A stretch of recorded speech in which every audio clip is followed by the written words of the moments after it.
Hi class, so what this is a little explanation video for question number 2 on quiz number 1 that we just took.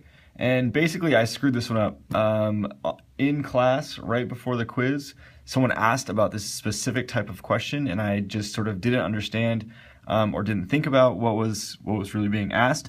And so I wanted to clear everything up.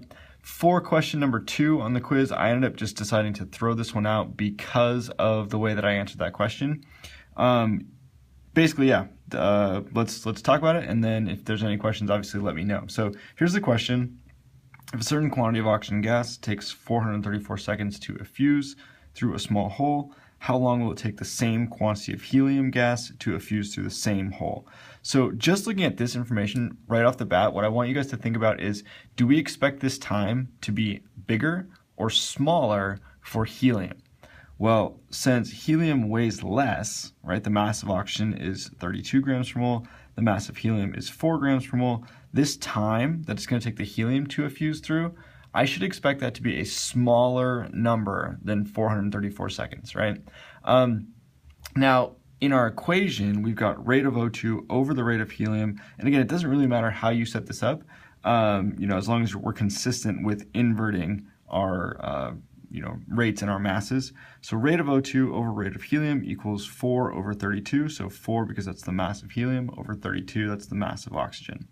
Now, the trick and the thing that sort of I screwed up on basically is that these are rates and what we're given is times. And if I think about what a rate is equal to a quantity over a time. So this is very important and really is going to factor into how we would solve this problem and get the right answer basically. So what I really want to do is, instead of just writing the times here, I need to say that it's a quantity over that time. And for the easiest way to do this, we might just say that our quantity is equal to 1. So for rate of O2, I'm going to say that that's 1 over 434 seconds. And this is exactly what the question was in class, but I just sort of dropped the ball on that. And then the rate of helium is going to be 1 over, and we'll just put T here, and T is going to be the time that we're sort of solving for. That's going to be equal to the square root of 4 over 32. Now this is sort of a very different way to sort of set it up than what we're sort of used to seeing with our rates, but this is the proper way to solve this problem. So now if you solve this for T, T is going to end up equaling 153 seconds.